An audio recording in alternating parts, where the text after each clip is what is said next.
Hello everyone. Thanks for joining for a quick glance for the top economic news of the day. Subscribe the channel for everyday catch up of the top economic news. Food inflation on mind, RBI holds interest rates steady. It has extended the status quo of the interest rates for at least 6 months.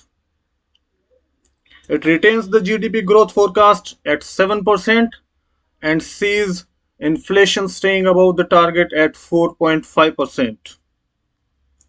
The decision was taken at the first policy review meeting of the new fiscal year. Half of cars sold in India, really not SUVs. Segment now has 50% market share, but just a third of the car models branded and sold as SUVs meet the official definition. And what this by the official definition of an SUV, such vehicles account for only about a tenth of the total sales volume. Now, what is the criteria for the SUV? Exactly. Its engine capacity should be more than 1500 cc.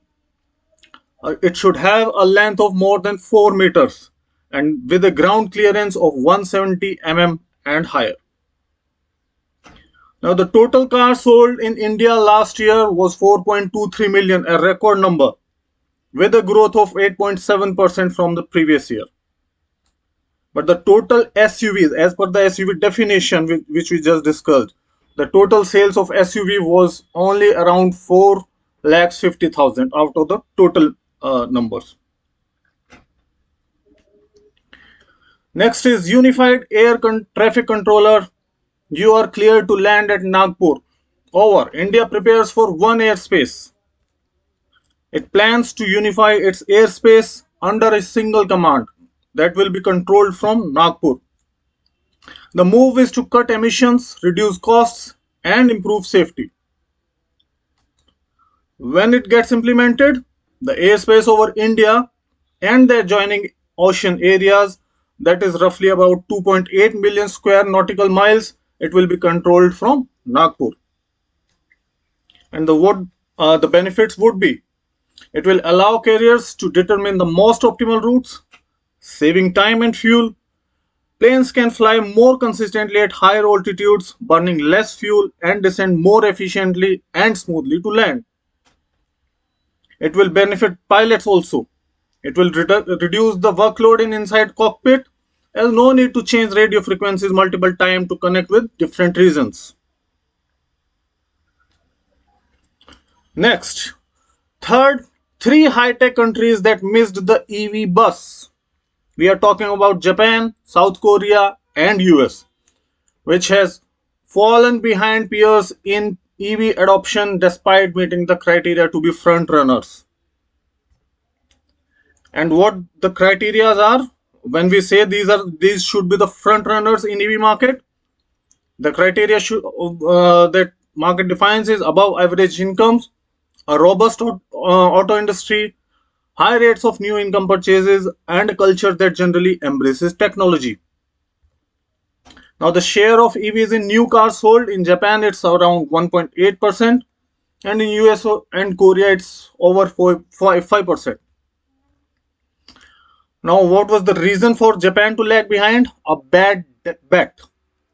It bet on hydrogen fuel cell technology, which was made a decade ago by Tokyo technocrats and Japanese automakers. Now, in South Korea, unlike Japan, South Korea's foray into EVs has come with strong backing from its automotive supply chain. So it has a strong automotive supply chain. The likes of Hyundai and Kias, they have strong presence in EV market, but still South Korea lagged. It is home to three of the world's five biggest battery makers, which is LG Energy Solutions, Samsung SDI, and SK On. Now, the reason for South Korea is shut out of high rises. Most of the people there, they live in high rise residential apartment complexes, which they feel they don't have the reliable access to at home chargers. For US, it's more of a mismatch of options. They have the obsession with the battery range. US drivers demand more range than drivers from any other country. Next, V2 renewed tech outsourcing deal with IBM for about $1 billion. The move is crucial for telco to strengthen IT infra ahead of its planned rollout of 5G services. The earlier contract which is it has with IBM is valid till April 2024. Vi's board met Saturday to consider raising 20,000 crores via a preferential share issue.